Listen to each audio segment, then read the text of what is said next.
Hello, eRank. Happy Thursday. It's another live eRank Q&A. And I was going to say we thought. Starla has no info. I just spring these on her. We thought, seeing as we're often doing a lot of trend research and stuff, this might be a fun day for us to dive in and just do a little bit of niche research, keyword research to help you all out. But first, we have some little bits of news. There's been a little update on eRank that you might like, and I thought we would share the start of Etsy's Q4 report, and then you can get all your questions in about that and stew on that, and we'll actually pay attention to watching the report properly, and we'll talk about it next week even better. So Pam was a bad student today watching the report, and I was a worse student because I didn't even watch it. So, yeah. But Pam paid better attention to me because at least she was there to watch it. But by next week, we will not only have both watched it and rewatched it, but we will have digested it a little bit better and might be able to actually add something of value to the conversation. Exactly. They surprised us by doing it on a Thursday. It's usually on a Wednesday, so I've got a bit of time to think about it, but nope. Okay, shall we? Let's start with the eRank updates. Sure.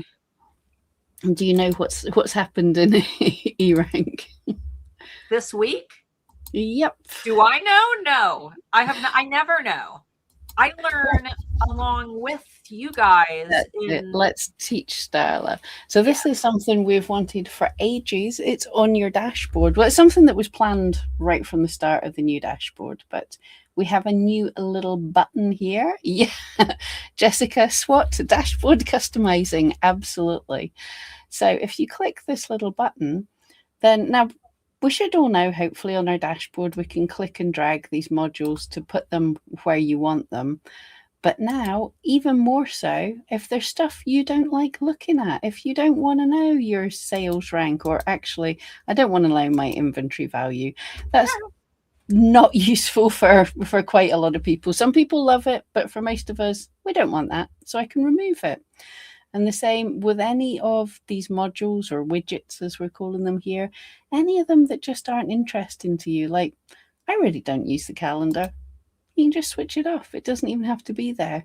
And you can click and drag them from here or from within the dashboard. And they did give us this reset to default as well. So if you've messed around with it too much, yeah, so cool to be able to rearrange things on the dashboard. And just to let you know, if you've started rearranging stuff here, to close out of this, you need the little gray X up in the top corner. But there you can customize it even more.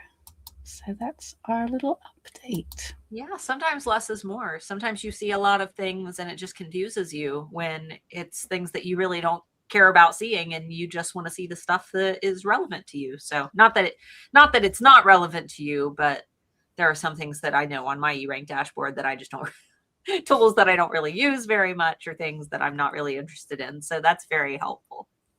That's it, exactly. And I think that's the thing. A lot of people see these sort of spaces and they think, oh, all this is here. I have to know all of this stuff. And you absolutely don't. If it's not relevant to you, that's absolutely fine. So yeah, if it's not relevant, just hide it. Then you don't have to be bothered by it. So yay, let us know what you think in there, apart from Jessica being super excited. I'm not seeing anyone else. Yeah, Jessica, keep in mind, I should actually just show it as well. Keep in mind, Etsy's a marathon, not a sprint. It can take sellers weeks or months before making their first sale.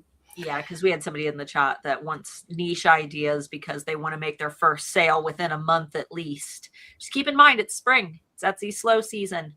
There are a lot of Etsy YouTubers out there who say that you need to make your first sale within so many days, or, if you don't make a sale within a month, delete your shop and start over. None of that's true. No. It takes time. It takes time. And it's always taken time, like right from when I started in 2008 up until now. The majority of people take several months to get their first sale. Oh, yeah. I was about 3 months. On average, it's generally a lot of people take up to about 6 months to make their first sale. And I think it was last quarterly report, Etsy were talking about, I think it's the number of people who made their first sale. I think they said in the first 3 months had increased. So that's a metric that they're tracking. I think it was 3 months, but they're talking of a time in months that they track for people to have just made their first sale. So yeah, it takes time. As Jessica said, it's a marathon. You are building a business. I think this is what a lot of people forget. It's not a just list it and it'll come. You're building a business. Now, if you imagine if you were building, an actual bricks and mortar business, you would expect your first year, your first 2 years to be in debt. You expect not to make money. But people come to Etsy and you've got this false expectation that you're going to have a thriving business in like 2 days. Sadly, that's not how it works. But we can absolutely help anybody a little bit on the start of their journey. Definitely. Right. If you're starting a brick and mortar business and you have a physical location, we'll say you're starting a bakery, the great thing about having an online business is there is a wealth of knowledge out there where I highly doubt that there's as much available online, so readily available step by step on how to get your bakery off the ground. It's probably a lot of trial and error. The benefit of online is that you can watch other people's trial and error so that you can avoid it. So it can cut, you're not going to accumulate debt, for example, for most business models. I'm sure that there are definitely some Etsy sellers who need big machines to produce what they make. Or if you're doing 3D printing, for example, that could probably get expensive. But for the most part, you have a couple small expenses, like maybe an eRank membership, maybe a graphic designer to make a logo for you. But for the most part, it's a very cheap business model to start. It's the patience, really, that I think most people get hung up on, because there's so many YouTubers out there who make it seem like you're going to be a success overnight. And they think that there's something wrong with what they're doing, or that there's something wrong with them, or that people just don't want what they're making. In reality, Yeah. it takes a while. Actually, this is a good time to pull up the graphs, and we will get to. Actually, this is a good one to help with the ideas for a niche. I think we can dig into that a little bit, but this is a good time. If I actually saved these, I did. So just as we said, the Q4 and the 2025 financial results were out for Etsy today. I've watched them but zoned out terribly. Starla hasn't had a chance to watch them yet. So we're just giving you the numbers just now, and then come back in the chat, ask us all the questions, and we will dig into it and let you know next week for this. But the first thing, I always said Etsy was going to drop something before the report comes out. They always like to, and they really needed to. So Etsy's selling Depop to eBay.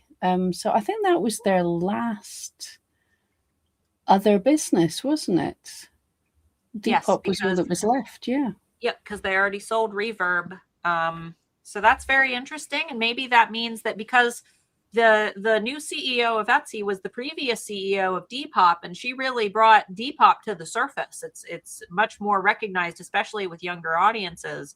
So I'm assuming her plan is to come to Etsy and do the same, but maybe she understands that the best way to do that is by only having one focus, and that is making Etsy the very best it can be. And I mean, I'm actually doing a video that'll be on my channel on Tuesday, where I'm talking about just some of the little positive changes that we've seen already. It's nothing major.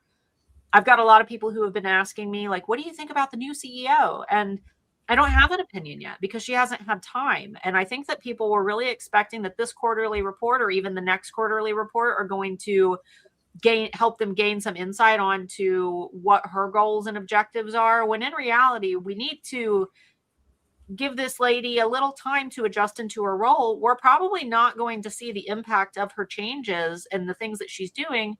It'll probably be a year or so, and that's okay. Yep. That's fine. That's normal. And bear in mind as well, this was the 2025 quarterly report. Josh only left, or he hasn't even left, but Josh stepped down at the end of the year. So this was his last quarter, basically.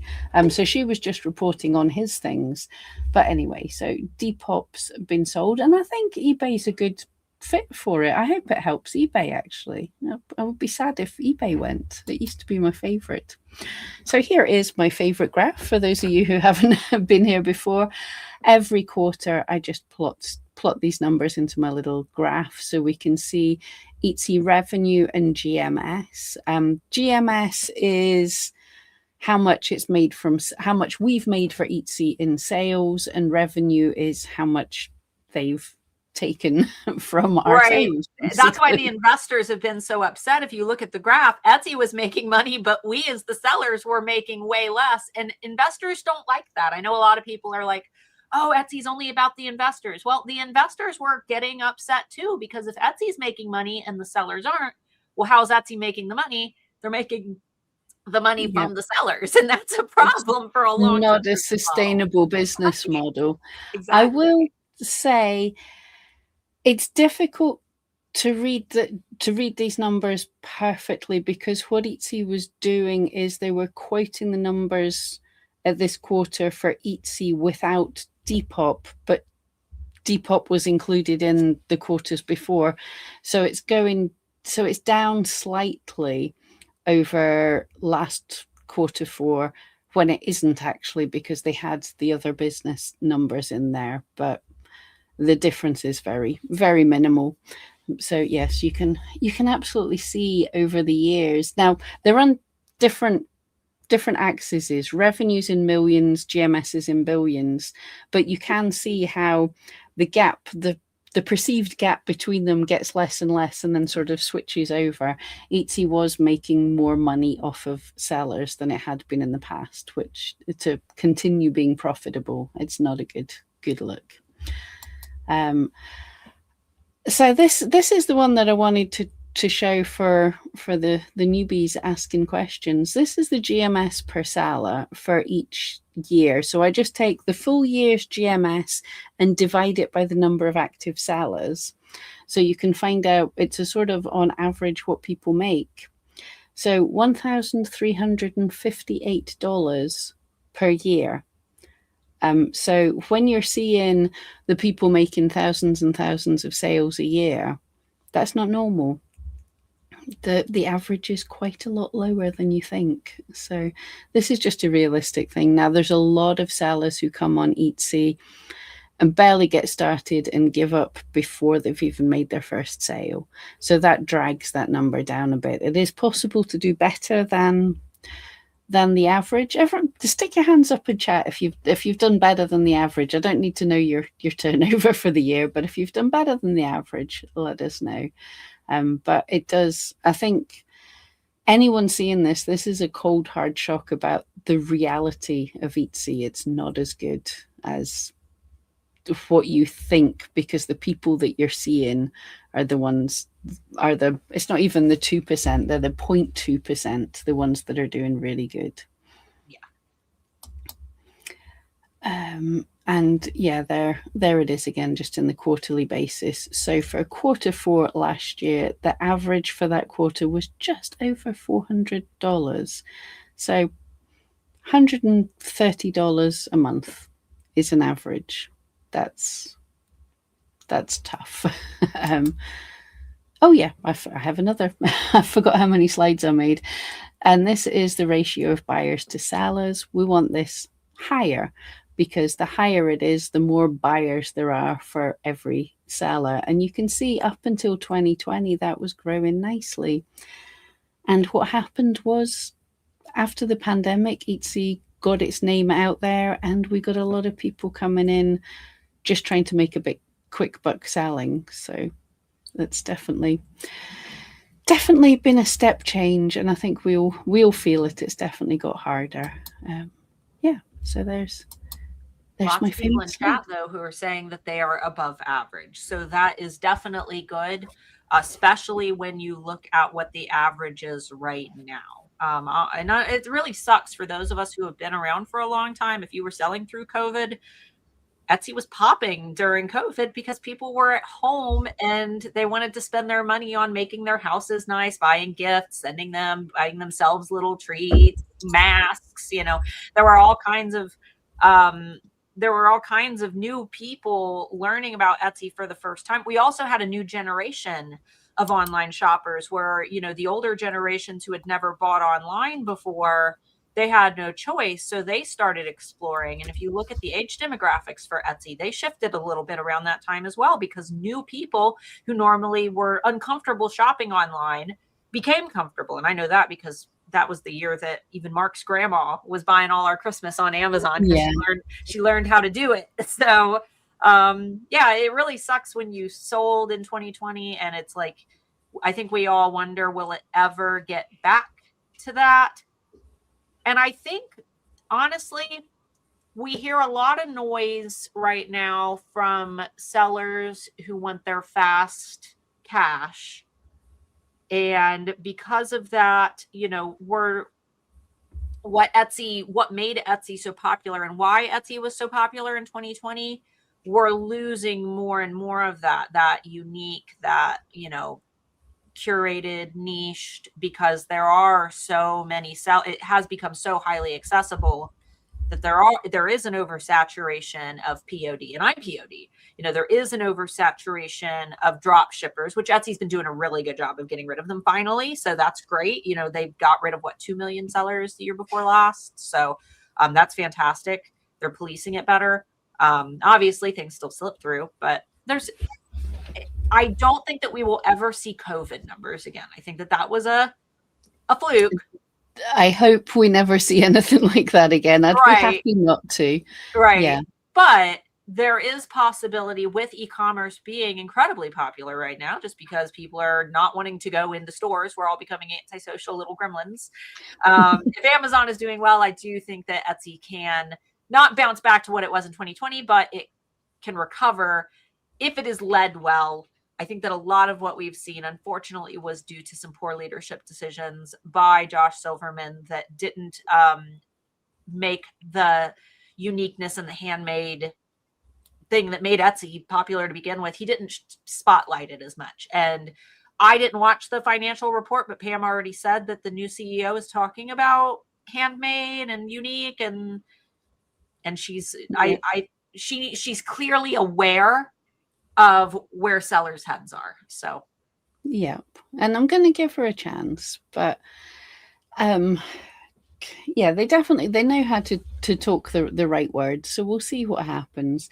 I do remember one thing she was saying, because Starla, you'd mentioned it there, what happened during COVID, and she's saying that still the older buyer section on Etsy is still growing, and she is wanting to capture the younger buyers. So you're quite right. She's wanting to aim for the young uns, which is absolutely fine. And I think that is good, because definitely the younger generation are more savvy and less likely to be caught out by the "I knew this was fake, so I bought it anyway" type things. Like, people who are understanding of this thing are more easy, like Christmas. I'm sorry, Mum, bless you, Mum, but she kept showing me these pictures of these dead cute things. So I'm like, AI? That's AI? Oh, I received several of those from my mom for Christmas, and I could tell immediately, but there is a generation that can't tell. And you know what? It's getting harder for me to tell too. So it's not, I think that as AI advances, it's going to get harder and harder. But there's also, like Pam said, there is a generation that's just like growing up around it, and they're going to get savvy to it really fast, even if it's highly convincing. So. And I can absolutely see a big change in the internet, and hopefully Etsy, if we're aiming for the younger people, in making sure that we stop scamming people with the AI things.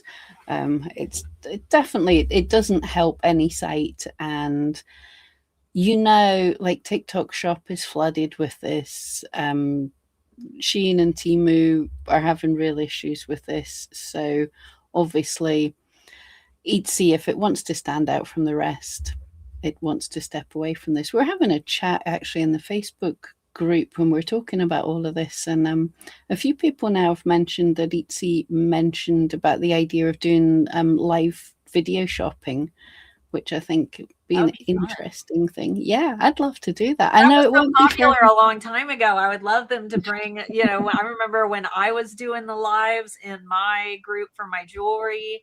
And at the same time, that was the time when those, you remember the people that would bust open the oysters and get the different pearls and do like there was like events you could sit down and watch. Yeah. I think Well, that was TikTok's really started doing. Have you seen them doing like the scoops of things? You it's a live thing and people pay and they've got just a scoop of gems and they take the scoop and it relates to things that you get and things, and it's just actually cool to sit and watch jewelry jar. That was another, that was one of the trending keywords that I found that had more searches than there were competitors. I'm like, what the heck is a jewelry jar? You can just buy a jar where like vintage shops will just give you a jar of random, you know, costume, old vintage, just silly costume jewelry. And you just buy a big random jar of jewelry. And, you know, we've got someone in the chat talking about niches. There's a niche for you. Jewelry jars are extremely popular. There's so many crazy niches. Are we talking about, are we showing them how to find those keywords? I've actually got a fun list of some keywords that with more searches than what there are competitors that I published on Tuesday. So if we need some examples, I've got 15 on hand ready to go. Let's do. Yeah, so if you're looking for those unsaturated keywords, okay, so I'm sorry, the person asking about their niche and everything, I'm just going to call you 07 because I don't know how to read your name. But yes, how to show you these things. So well, we can start with, and then we'll definitely steal some of Starla's list. Yeah, we've got trends on Etsy, so a good place to start is the monthly trends. Not to absolute. Oh, who knew? Valentine's Day gift. Obviously, we're a little late for that, but that gives you an idea for next year. Not to say I am going to open a shop and I'm going to open a sticker shop and that's it. You've got to, when you're looking for a niche, you've got to think, what is it I can make? What is it I am into? What can I talk about all day? What can I promote? What can I be passionate about? So you can look and you can say, okay, stickers are popular on Etsy. I'm an artist who draws really cool anime type cartoon things. Jan just noticed in her trend reports, so Jan does our trend reports over on the eRank blog. She's been talking about anime, all things cute and Japan-y are still absolutely huge. So if that's something you know you're good at, then hey, is stickers a good niche for you? So this is just giving you an overall thing saying, would Etsy be a good place to come to if I wanted to sell jewelry? Or would it be good for earrings or, guys, keycaps? We've spoke about this before. Is keycaps a good place to think about selling on Etsy? Yes, if that fits with what you make. I do needle felting and I really don't. In my head, I'm going, could we make a needle felted keyboard?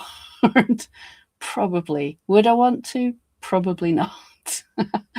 But you know, just looking, not is t-shirt or something the thing I should be doing, but is the thing that I should be doing that I am interested in, that I can talk about, that I can post on social media about, does it fit into any of these kind of categories? And I think heated rivalry is definitely a trademark thing. Is it But hockey, and so heated rivalry is, but when I was looking at hockey phone cases, which at the time 2 months ago during January's report had more searches than what there were competitors, a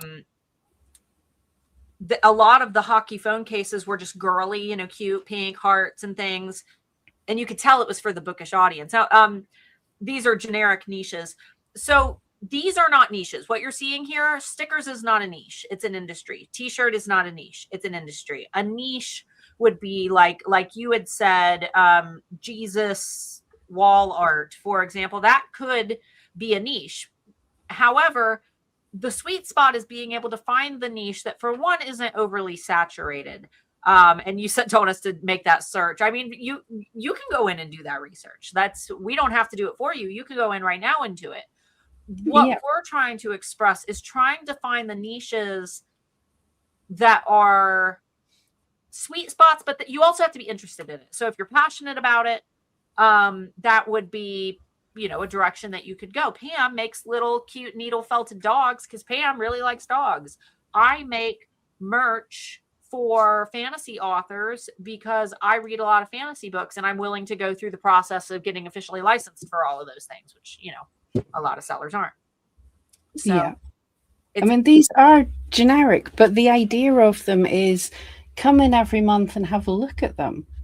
And not every month it'll be totally relevant for you, but I'm looking down at number 35. Cats are doing great. Can I needle felt cats? Yes, I can. Did I dig down into this already and find out that tuxedo cat's been a trending term? Yes. So have I made sure I've got them in my shop? Yes. So that's what you're doing with these kind of generic things. It's just getting an idea of the overall thing that people are looking for and just seeing if there's any ideas there. But I'll show you how you can use that to dig in. So you could use this to dig into wall art, or you can search for your Jesus wall art or things, but you just want to, if you click on any of these, it takes you to the keyword tool, or if you've got a keyword in mind, you just type it into the top of eRank. This takes you to the keyword tool for that keyword. And then you get some more ideas about it. So we see this is actually, stickers are highly converting. When people are searching for these things and seeing them in search, they're going on and buying things. So that's good. And it's still trending in search. It's not just a fly-by-night niche. This is a niche that has been around for a while. So if this is something cool that you're into, that's great. But you don't just sell stickers. That's, as you say, it's a generic thing. This is not your niche. This is just an idea. And for a real simple thing, I haven't even done this on stickers for a while, so I don't know if anything will come up, but you want to find what's unsaturated. So one thing you can do is hit this little button to filter, and I'm going to say I want to filter by less than 50,000 competition. So that takes away all these things, all the real generic things. And then of course we're going to get Pokemon and things you've got to ignore, but you get some more ideas. So already we've got some ideas, but I want to see what was trending in the past month. So I go to the search trend column, click on it, and that shows you the things that are trending in the past month the most. Now you've got to ignore, there's always going to be those trending things like Stranger Things stickers. You can't make Stranger Things stickers because trademarks. However, could you make things in the style of? Sorry, Starla? I said a jackalope sticker. Yeah, things based on it. I mean, Stranger Things, you can do 80s theme. You can do the color. Horror. Dungeons and Dragons type things. I think Dungeons and Dragons were letting some people. I've heard Wizards of the Coast has allowed you, there are some things you can do. It's very specific. You've got to go through their specific licensing page to figure out how to word things. For example, Dungeons and Dragons can't own like the shape of a D20 because that's just a dice. Like they can't own that. You just have to be careful, and specific characters and races. There's so many with Wizards of the Coast. There's so many complicated nuances just because they own so much intellectual property. So just be careful. Yeah. But yeah, as Starla said, if you can draw them, jackalopes, that is a really interesting search term. So we've done stickers. Yeah, guitar stickers. That would be one that I would watch because it's just a spike coming out of nowhere with really no searches beforehand. And in fact, actually, this is a good one. Should we dig into it? Because what exactly is a guitar sticker? Is it a sticker of a guitar or a sticker to go on a guitar? I am not entirely sure. So another thing you can do, you can dig into this a little bit more. What I would do, if you click the star beside it, that adds it to your keyword list, your active keyword list. That means you can come back and remember it later. But if we look at the top listings, because I am intrigued, is this an avocado playing a guitar?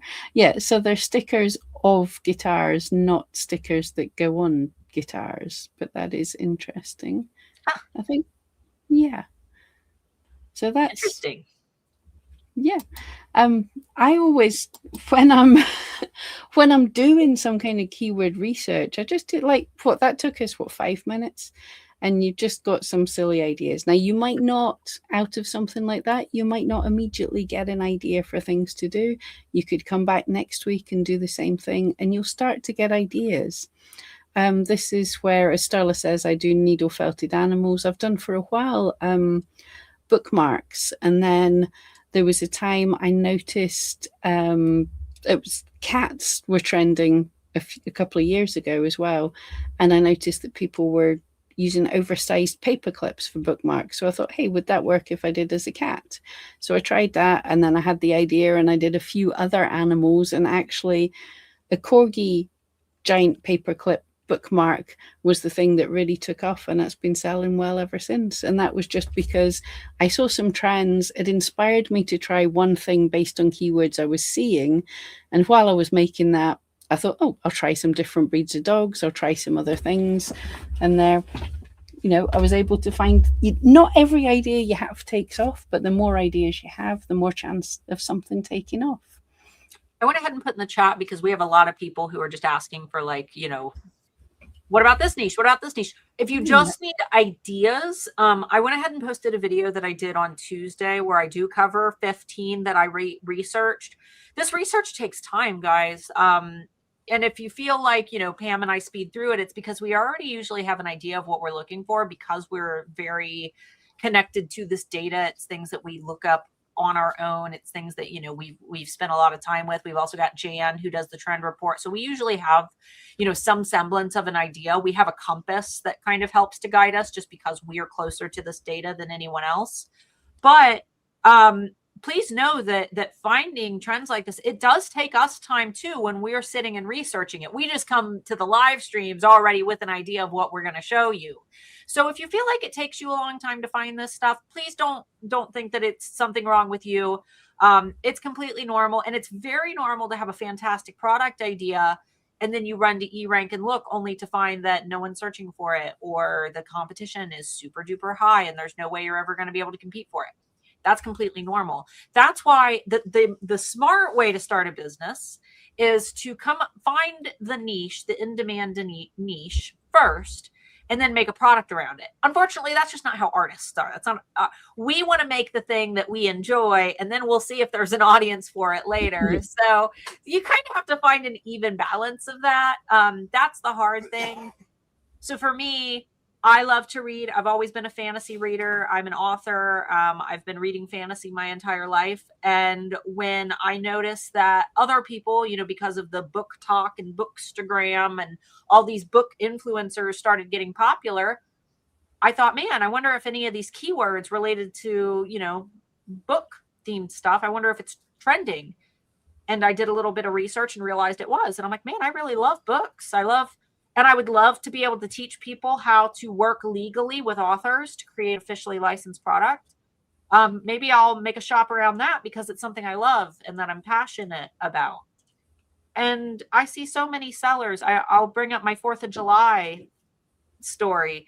There was a seller not located in the United States who wanted to make an entire collection of t-shirts themed around 4th of July to target an American audience. And she wanted to make t-shirts themed around the American tradition of 4th of July hot dog eating contests. And she couldn't figure out why her shirts weren't popular and why everyone was, trying to tell her not to sell these. And it's because we don't have 4th of July hot dog eating contests. Like, that would be like saying that everyone from Japan only eats sushi. everyone from America only eats hamburgers, everyone from the UK only has tea and crumpets. It was a very You're spoiling all our dissolutions. We think that you're all out there. Yeah, I've seen right. some hot dog eating contests. It's disgusting. I'm glad you don't all do it. Right. She didn't. What's 4th of July? Yeah, it's America's birthday. So yeah, but anyway, she just didn't know anything about the niche that she had selected, and because of that, she was making products that not only people didn't want, Americans were. I mean, it's not offensive, but it's like, you're not even from here. Like, why are you making product? That would be like a white person making a bunch of products for Black History Month. It's just not. Yeah. It's not the right thing to do. Yeah, it can be offensive and you're probably not meaning to in general, Right. if anyone thinks of this. If you don't understand the niche, just thinking it doesn't, oh, this is great, people are interested in this, you could end up being quite offensive or completely missing the mark. The other thing that I just thought of there, because Starla had mentioned like the needle felt in dogs. The other thing, like I knew when I started on Etsy a very, very long, nearly 20 years ago, goodness me, I knew that people were going to want sculptures of their dogs. But what I didn't realize at the time was people didn't know what a needle felted dog was. They weren't going to search for a needle felted dog because they didn't know what it was. So I was so hung up in the weeds of what physically my item was. And we had this last week, didn't we, Starla, when we were looking at the glass store. She was Oh yeah. talking about the material and the process she was using, whereas I would have been Googling for pretty purple glass flower. Right. You have to meet your buyers where they are as well, not get too hung up in the process. So I had to look into what do dog lovers search for when they're looking for a cute sculpture of their dog. It's not needle felted dog, but if they're searching for dog memorial art or border collie art or something like that, then when they see something like mine, they might like it. So that's understanding your niche from both sides. You have to live it, but you also have to understand what the people who don't make what you make Right. I mean, like. could you imagine if I always think about like when an older person tries to fit in with like young kids, like, hello, young people. Am I Riz? I'll walk up to my daughter who's 14 and ask her, I'm like, am I Skibbity? Am I 6'7"? And I just make her mad. But to me, trying to fit into a niche that you know nothing about is similar to like an old guy trying to make a brand for teenage girls. Like, hello, young girls, check out these things that girls like. Like, you don't Yeah. know anything about what this generation likes. And I feel like there's so many sellers who try to do the same thing where they're like, oh, I've heard of pickleball, I've heard that's trendy. Well, have you Yeah. ever played pickleball? Do you know anything about it? Like, do you I when I did Amplified for Printify, one of my slides, it was a baseball player, with hold the baseball bat, and it said goal. Because I don't know anything about baseball, so it would be really stupid of me to make a baseball themed shop if baseball was trending, because I would be making t-shirts that say goal, and you don't score a goal in baseball. Yeah. So I think O7 here has said they know astrology. Can you choose astrology niche? Well, okay, this is a good start. You're saying here is something you're passionate about. There you go. So that's a great start. What do people want to buy related to that you can make? Is there a need? Like, I'm Let's not look it very up. good. Let's see. Let's Yeah, see what kind of good, things people are searching for. good Um, thinking. do we want to search? I wouldn't say astrology. I would pick. I think I saw Libra was one that was doing really well. Pick a specific sign, or maybe astrological, Yeah. because people are usually looking for their sign. We talked about this a little bit last week. Yeah. I mean, it depends what, like, I think some people like star charts. Some people, ooh, yeah. So what kind of thing can you be making? But definitely there is searches for the specific star signs and things. Okay, yeah, Libra gifts, Libra shirt. Ooh, Libra gifts. I mean, Yeah. it's not trendy right now because I don't think it's the month for when's Libra? When is the Libra month? I don't know I'm any of not sure, but we've got Libra gifts plural and Libra gifts singular, so that is definitely one that people look for.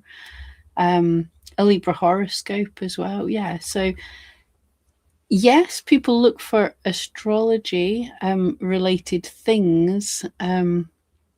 Was Aquarius trending? I don't know. Let's go and have a look. Is Aquarius the last? We want September, October. Okay, so that one wouldn't make sense. Maybe it was Aquarius because that would have been Aquarius's last. Did I spell that right? I probably didn't. Maybe right click it. I'm not sure. I'll check on there. Oh no, I did. I got it. Yay. Yeah, so Aquarius must just be past. But yeah, people again looking for Aquarius gift. Oh, Aquarius poster. That was last year, but interesting what people are looking for. Aquarius gift, Aquarius gifts, bracelet, birthday things. Yeah.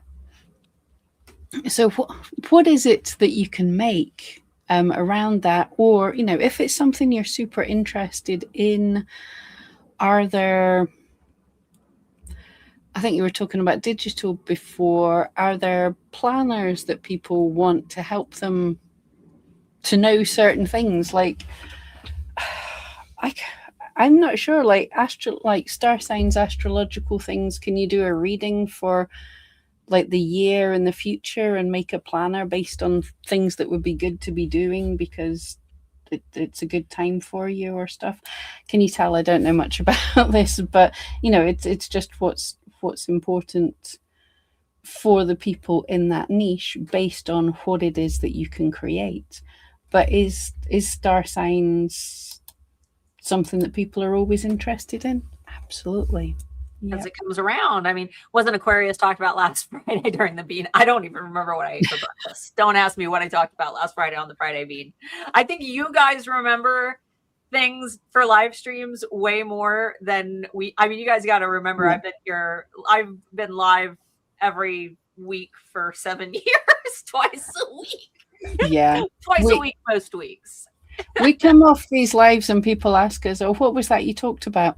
No memory. We talked for an hour and we have no memory of what we talked about. My favorite's when I get a comment on a video from a year ago, like a live stream, and I cannot figure out the context of what they're saying or asking. Yeah.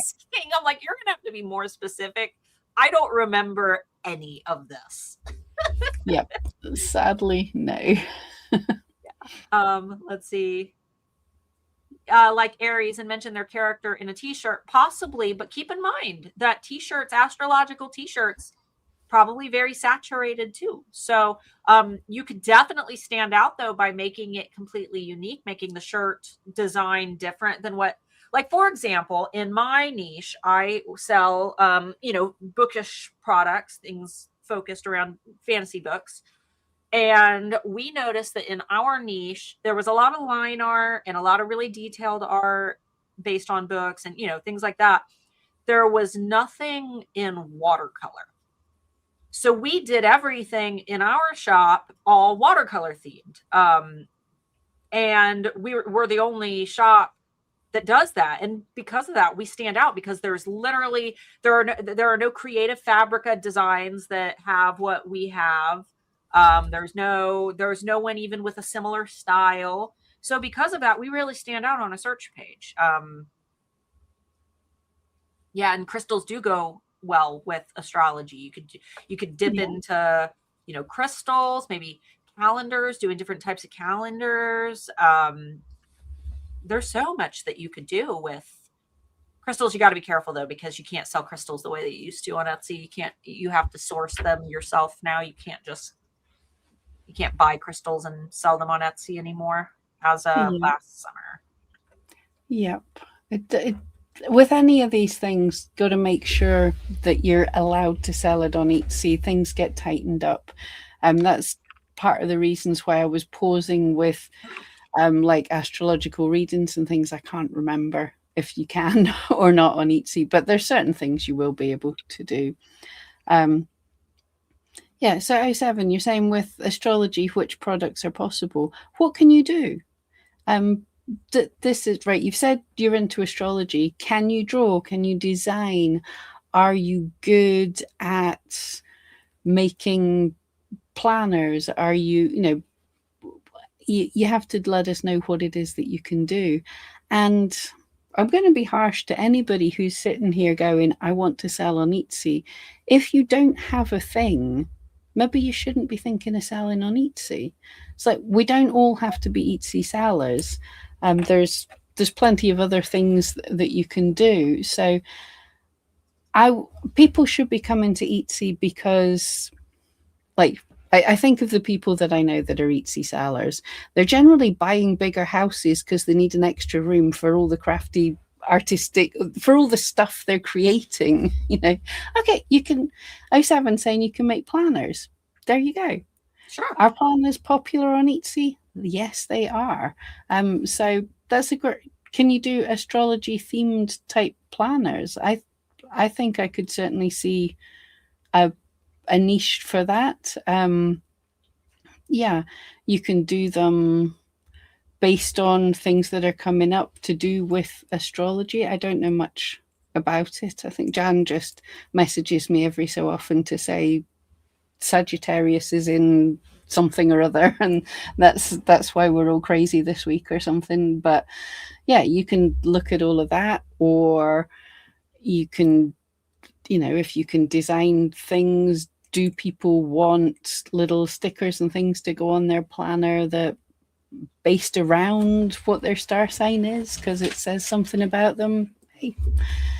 But yeah, just and I see we're getting asked again about digital products based on the herbal niche.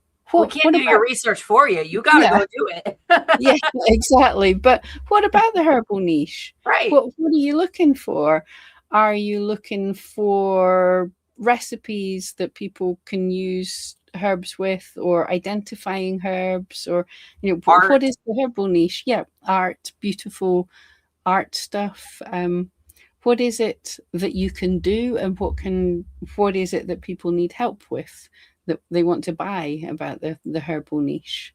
Yeah. It's cool that you've got a niche, but you have to help us a little bit more. What kind of digital products? There's still a world of digital products. Is it designs to put on t-shirts? Is it planners? Is it spreadsheets for your finances or something? There's so much. Mm-hmm. Yeah. Digital urban plants. Plant stake signs, yeah. And plants is a huge niche on Etsy. Anthony always brings up some of the seed stores and things, but hey, if you want a plant thing, yeah, tell us what we need to plant every month. Tell us what we need to be doing in the garden every month. Yeah. Cute signs. Brian, who has his 3D printing, he does some great little tombstone plant markers and things. So yeah, that's his niche is a little more darker and gothic. If it had come along saying, I want to know how to make plant markers, everyone would have been, well, that doesn't fit your niche. But now can I think that having little tombstones as plant markers is a genius idea, especially with my track record with plants not making it. I think it's great. He always finds a way. Somebody said, can I make line art style phone kit? You can make whatever you want. It's will it sell, and is it fitting a realistic need in the marketplace? Is it unique? Does it stand out? You can make anything though. How do we use eRank effectively?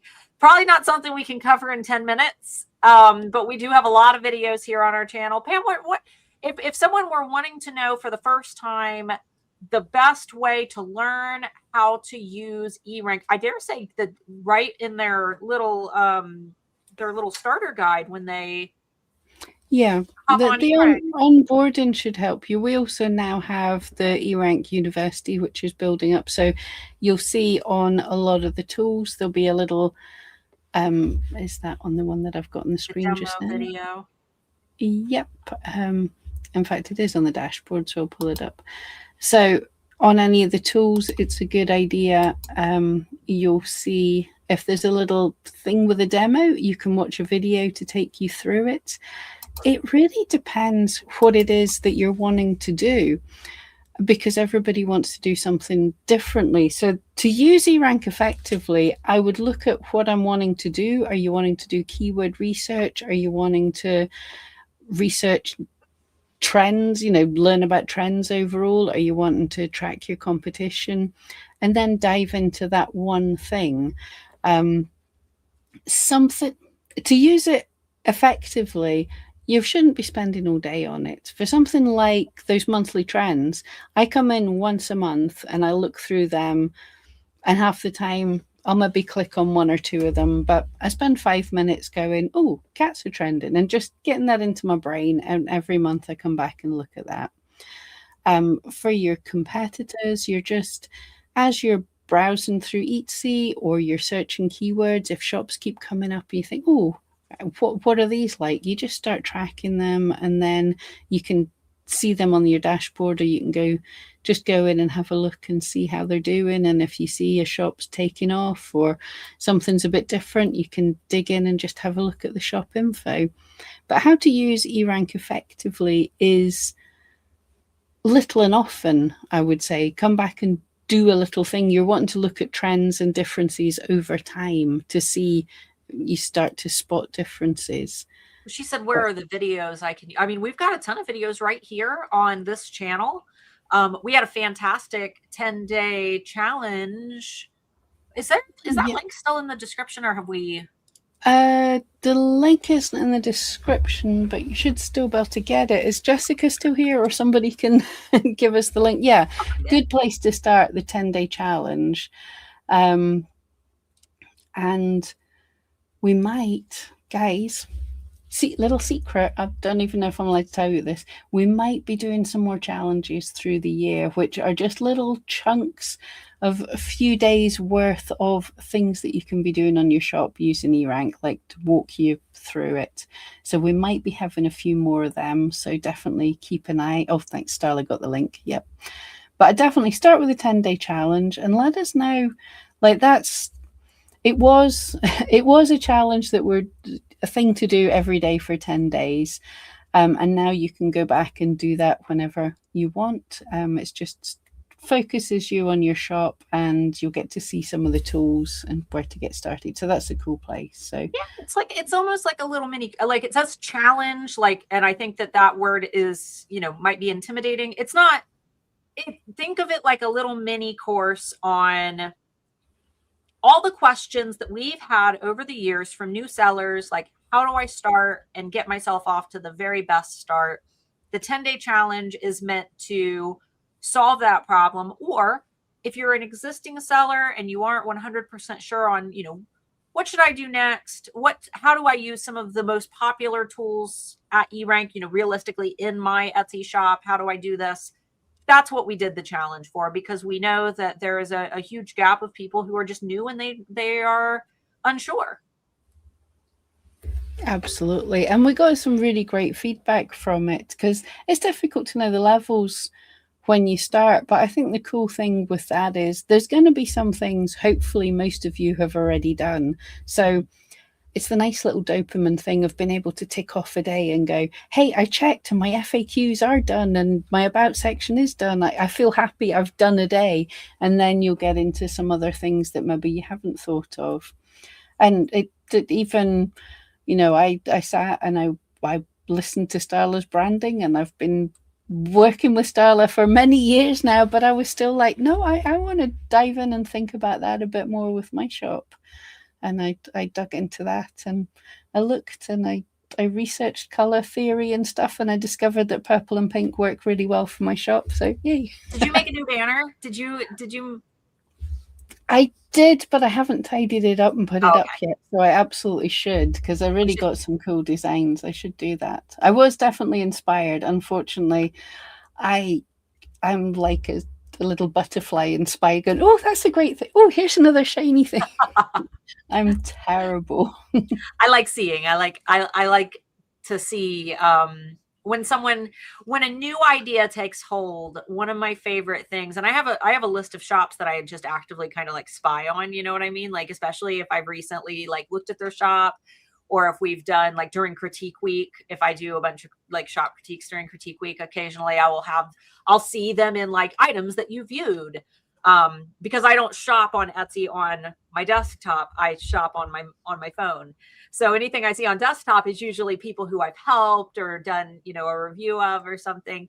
And I'll go back and see like, did they execute what I suggested? And some of them, they were who repeatedly asked for critiques, they never take my advice. And I'm like, I am giving you the same advice every single time you ask me for help. But then Yeah. there are some that I give them like one little golden nugget and they run with it, and then their shop is just a night and day difference. Like that oh god, I can't remember her name, but the gal who did the family crusts. And Yeah. I'm like, if you just change your banner. And then she did, and she ended up with hundreds more sales that month. And I'm like, little things like you would never think that something as silly as changing your branding could have such a big impact, but it does. It We creates did trust. see some of you from the branding. Starla did the branding masterclass on here, and then we did some reviews of some of your shops. And I have seen that some of you did change based on what we said, and they're looking really great. Jennifer's asking, is eRank University included with the plans? Absolutely. eRank University is those videos you're seeing at the within the tools, and there should be a page to get to it, but I don't have a link to that just now. Basically, we're just trying to every tool should have an explanation of how to use it in video form. And the tools have changed so much, you know, over the years that it's been really hard for us to do that. But now the tools are, now that we've rebranded and we've got a really great team, we've got some ex Etsy employees on the team now. Like Sean has been awesome. We have so many people on the team now who are getting the site like where it should be at this point in 2026. But now we feel a little bit more secure and stable to finally create videos like this. So we have an education team who is trying to make a tool to show every video. And eventually, you know, it might be something that we advert, like go to the eRank University page, but it's not like a course. It's nothing like that. It's just videos to show you how to use the stuff based on our recommendations. I hope that. Yeah. Oh, Amy's asking for banner critiques instead of a whole shop. We can absolutely do that. Oh, just brand critiques? I love brand critiques. Yeah, just critiquing the banner based on the brand. Yeah, we can totally do that. Oh, when's your next store critique? And it seems you guys are looking forward to our critique, so we'll definitely do. I think. Well, what we'll do next week, we did promise we would go into the investor report, assuming there's actually stuff in it and I can stay awake while listening to it. But then the following week, we'll do another critique. We'll aim, if you guys are liking them and coming back and watching, we'll do 1 to 2 a month. I think that sounds fair. Well, how about we do one general like shop, you know, like the shop critique, but then we'll do like we'll pick an area, like we'll do the SEO critique, or we'll do the banner, the branding critique, and we'll, you know, we'll have like a general, like your whole shop, but then we'll like really buckle down and we'll do like just a branding or just an SEO. That would be fun. That sounds good. So if that's what you guys want, let us know. Give us a thumbs up. Let us know in the comments, and yeah, we'll do them. But we need to get the engagement, so Anthony lets us do all of this. So lots of comments, and then we'll definitely be able to do it. And like the video, guys. There's 4 likes on this video, and one of them's mine. I don't think mine counts. So go like the video so that okay, there's boss man. There's 62 people watching just now, so we need 40 Perfect. Likes, else we're just sitting. We're not going anywhere. We're just going to sit. No. If you guys want critiques next week, or not next week, the week after, like the video so that we can tell boss man that We got to do critique, as if Boss Man tells us what to do. Boss Man doesn't. Boss Man usually doesn't even know what we did when we do it. What do you guys talk about in Q&A this week? Yeah, except when we mention him and then he pops up in chat and goes, I'm here watching. Probably is. He's probably here quietly just staring at us. Yeah. Anyway, let me know when. Same time, same place.